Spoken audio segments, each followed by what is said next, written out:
Umarangkada na rin ngayong Miyerkules ang 3 araw na nationwide transport strike na pinangungunahan ng Grupong Manibela. Maagang nagtipon ang mga miyembro sa PhilCoa sa Commonwealth Avenue, Quezon City na nagsilbing pangunahing strike center ng grupo. Ayon kay Manibela Chairman Mar Valbuena, tinatayang nasa 8,000 miyembro ang lumahok sa unang araw ng welga.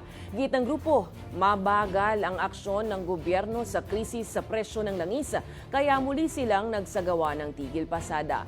Panawagan ng Manibela kay Pangulong Ferdinand Marcos Jr. isuspindi na ang excise tax at VAT sa langis para naman mapagaan ang pasanin ng mga tsuper at pasahero.